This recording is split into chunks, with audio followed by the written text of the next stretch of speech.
Hello student, आज मैं आपको क्लास 6 का सुगम गणित का अध्याय 6 के पढ़ा जो है दशमलव भिन्न से संबंधित। तो देखो, दशमलव भिन्न से संबंधित जो परिभाषा है मैंने उसको आपके नोट्स में लोड किया है, केयरली भेजा है। आप वहाँ से साफ सुथरा अपने केयर को करेंगे, स्वयं बनाएंगे। जहाँ आपको तकलीफ होती है उस नोट से आप सहयोग लेंगे। फिर हम विषय वस्तु पे आते हैं, पढ़ाई पे देखें। पहला आपका कहिएगा सर दशमलव भिन्न किसे है? तो यदि किसी भिन्न का हर 10 का गुणा, यदि किसी भिन्न का हर 10 का गुणज हो, यानी उसका हर 10, 100,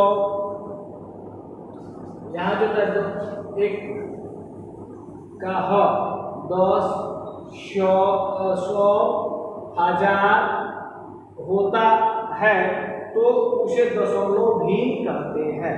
यानी यदि किसी भिन्न का हर जो होता है 10 हो, 100 हो, 1000 हो, इसी तरह मैंने आप बढ़ते चलिए तो उसको हम लोग दशमलव भिन्न में करेंगे। जैसे पहला 23/10, तो अगर 23/10 अब कहिए सर दशमलव कैसे बदलते हैं? तो नीचे अब कितना जीरो है? एक जीरो है। तो एक जीरो, इसका मतलब ऊपर एक अंक के बाद दशमलव, पीछे इधर से दाहिने तरफ से गिनते हैं कि बाएं तरफ से। तो दाहिने तरफ से हो जाएगा 23 है 1, यानी यहाँ दशमलव डालते हैं। यहाँ पे देखिए कितना जीरो है? 2, 1, 2, यानी कि 4.37 में जीरो है। यहाँ पे कितना है? 3, 1, 2, 3, यानी 5.245। जितना जीरो नीचे होता है उतना अंक के बाद दशमलव हम लगाएंगे। दशमलव भिन्न के बारे में समझ गए। उसके बाद आता है इसका विस्तारित रूप। ये जो इस पाठ के लिए महत्वपूर्ण है, इसको अगर आप समझ गए तो समझ लिए कि लेसन को आप समझ गए। ये देख लो, वो मानते हैं कि दशमलव होता है, ये दशमलव पॉइंट है। तो दशमलव के बाएं साइड में जैसे हमने दाल लाने के लिए गिनती सीखा है, इकाई, दहाई, सैकड़ा, हजार, 10,000, लाख, कंटिन्यू हम चलते जाते हैं। इकाई, दहाई, सैकड़ा, हजार, 10,000, लाख, 10 लाख करोड़, 10 करोड़, अरब। इस तरह हम अगर चलते हैं तो आपके बाएं साइड में हो गए, सब सिंपल पढ़ते हैं।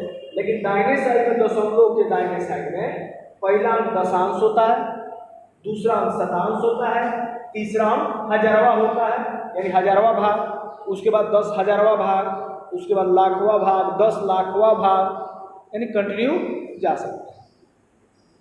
तो ये आप समझ गए।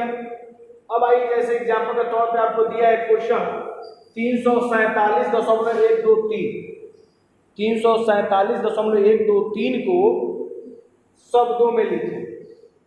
हम इसको लिख सकते हैं 347.123 या 347.1.2 शब्द में लिख सकते हैं। अगर इसको कहता है नहीं विस्तारित रूप अंक में लिखें तो आप सीधा सिर्फ 347 को तो इतना लिख सकते हैं 300 जोड़ 40 जोड़ 7। लेकिन दशमलव के इधर वाले भाग को तो पहला 10वां भाग होता है 1/10, दूसरा भाग 100वां भाग होता है तो 2/100, तीसरा जो होता है हजारवा होता है तो 3/1000। इस तरह से आप इसको विस्तारित रूप में लिख सकते हैं। तो अब मैं आशा करता हूं कि भिन्न से संबंधित क्वेश्चन आपको अच्छी तरह समझ में आई होगी। ठीक है, हम चलते हैं लेसन के प्रत्येक क्वेश्चन को एक बार मैं टच करते हुए चल रहा हूं। ठीक, देखिए अब आपका 3-6A का जो पहला क्वेश्चन कर रहा है कि दी गई संख्या को सारणीबद्ध करके स्थानीय मान निकालें। दी गई संख्या को सारणी में स्थानीय मान निकालें। तो मैंने आपको क्या बताया कि अगर दशमलव वाला पॉइंट, यानी मान लीजिए बॉर्डर है, इस बॉर्डर के बाएं साइड में हम लोग सीधा जो इकाई, दहाई, सैकड़ा पढ़ते हैं, और इधर दशमलव के दाहिने साइड में दशांश, शतांश और हजारवा भाग पढ़ते हैं। और हमारे पास संख्या पहला क्वेश्चन हम उठाए हैं जिसमें 0.23 दिया है। तो देखो बाबू, अगर दशमलव के आगे आते हैं तो कोई संख्या यानी जीरो है, 0 इकाई, अब दशमलव के पीछे 2 है तो 2.3 शतांश, यहाँ तो कोई दिक्कत। उसके बाद चौथा क्वेश्चन हमने लिया, बाकी क्वेश्चन को छोड़ दिया, सब एक समान है। 4 नंबर क्वेश्चन में दिया है 568.249। देखिए, दशमलव की बाद की जो संख्या होती है उसको अलग अलग पढ़ते हैं, ऐसा नहीं पढ़िएगा कि 568.249। 568.249 ऐसे नहीं पढ़ेंगे हम लोग। दशमलव के पहले वाले अंक को 568 पढ़ेंगे और बाद वाले को अलग अलग 2, 4, 9। अब आइए तो इसमें 568 है तो 8 इकाई, 6 दहाई, 5 सैकड़ा और दशमलव के बाद में 2 दशांश, 4 शतांश, 9 हजार। हमने कर दिया, जो ब्रैकेट खाली है सो खाली रहेगा, जो अंक था मैंने उसको भर दिया। इस तरह से ये पहला क्वेश्चन जो कर रहा है सारणी बनाने के लिए। तो अब बताइए आपको सारणी बनाने में कोई दिक्कत? 2 नंबर का क्वेश्चन जो दे रहा है आपका वो क्या कर रहा है कि सब में दिया, इसको अंक में लिखना है 508.24। तो 508.24 कोई दिक्कत? इसका और क्वेश्चन लिख देते हैं 4 नंबर 10,504 10,504.003 बोलिए कोई दिक्कत है? 10,504.003 सब में जो दिया था उसको हमने अंक में लिखा। अगर इसी क्वेश्चन को आपको कहता है कि नहीं शब्दों में लिखे तो फिर इसको शब्दों में इधर बगल में लिख देंगे। बोलिए कोई दिक्कत? फिर हम आगे बढ़ते हैं। अगला क्वेश्चन जो हम देख रहे हैं आगे देखते हैं। 3 नंबर क्वेश्चन जो कह रहा है कि यह विस्तारित रूप में दिया है, इसको दशमलव के रूप में लिखना है, संक्षिप्त रूप में लिखना है। तो जो विस्तारित रूप दिया है यहाँ तक हम लिख सकते हैं आसानी से 2370 जैसे कि मैंने बताया कि अगर 10 भाग होगा, 10 रहेगा तो पहला अंक होगा, 100 रहेगा तो दूसरा अंक होगा, और ठीक है उसके बाद यहाँ 100 नहीं है तो 100 नहीं है कि मतलब दूसरा अंक क्या हो जाएगा? रिक्त है, इसका मतलब 0 भर सकते हैं। और तीसरा 1000 है 3, तो इसको 2370.403 लिख सकते हैं। इसी प्रकार हम 7 नंबर क्वेश्चन लेंगे, इसको दशमलव मत लेते, इसका पूर्णांक तोड़ लेंगे 84/25 आएगा और 25 से 84 में भाग करेंगे दशमलव में आएगा। 1/20 है, 20 से 1 में भाग करेंगे और भाग करने के बाद जो दशमलव में आएगा आपका रूप आ जाता है। उसके बाद हम देखते हैं कि 4 नंबर क्वेश्चन में कह रहा है कि संख्याओं को भिन्न के रूप में सरल करना है, 0.005 है, इसको भिन्न में बदलना है। तो भिन्न में बदलने के बाद ये दशमलव उड़ाएंगे, दशमलव के बदले में 1 मिलेगा, दशमलव उड़ाएंगे तो 1 मिलेगा। दशमलव के बाद कितना अंक है? 1, 2, 3 अंक है तो नीचे 3 जीरो आ जाएगा, यानी 5/1 है। अब इसको सरलतम रूप यानी छोटा रूप, 5 × 5 20 × 100, एक जीरो आ जाएगा, यानी 1/200। बोले यहाँ तक सरलतम रूप बनाने में कोई दिक्कत? तो अगर दशमलव में दिया है तो दशमलव को भिन्न में लाने के लिए दशमलव को बदले बाबू 1 आता है, उसके बाद जितना अंक होता है उतना हम 0 डाल देते हैं, और उसके बाद अगर कटने वाला होगा तो कटा दीजिएगा, नहीं तो उतना ही छोड़ दीजिएगा।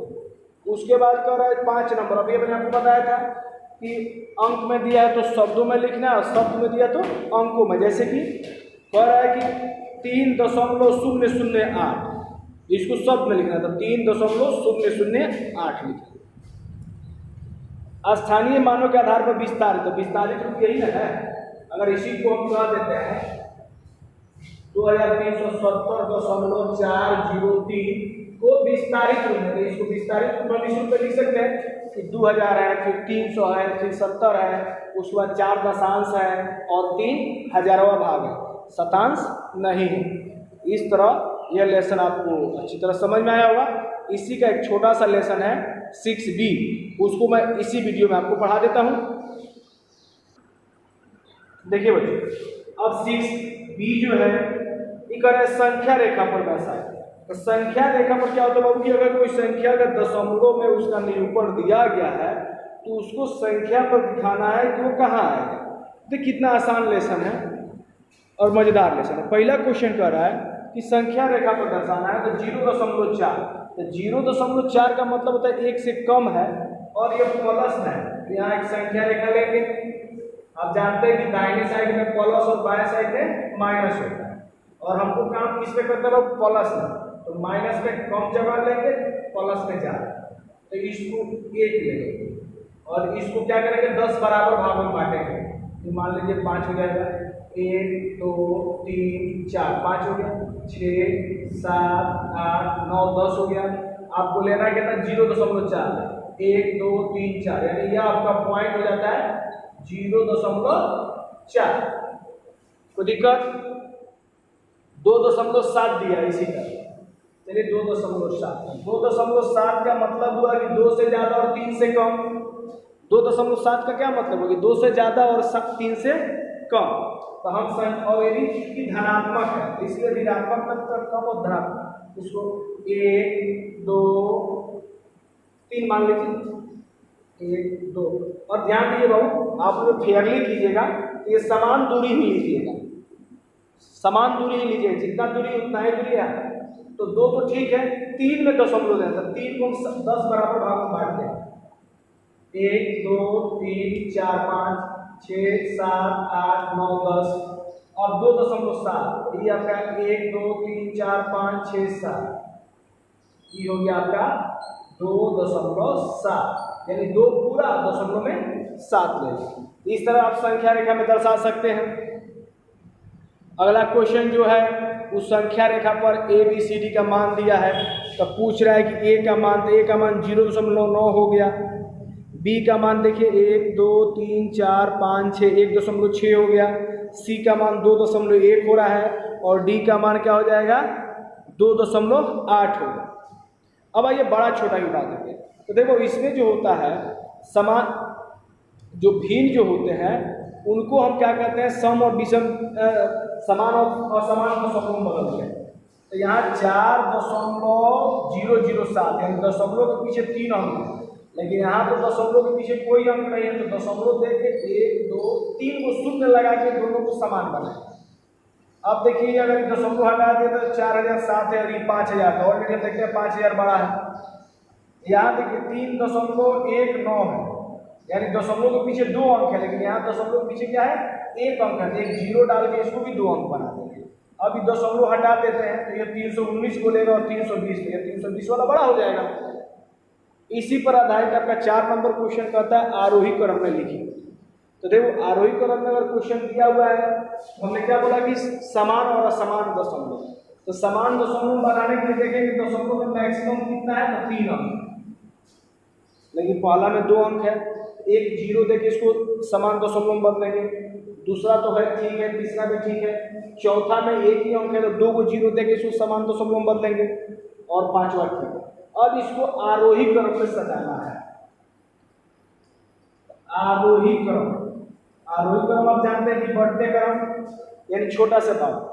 अब देखिए इसमें सबसे छोटा क्या है, तो सबसे छोटा आपका ये 2.045 यानी 1 नंबर ही हो जाएगा।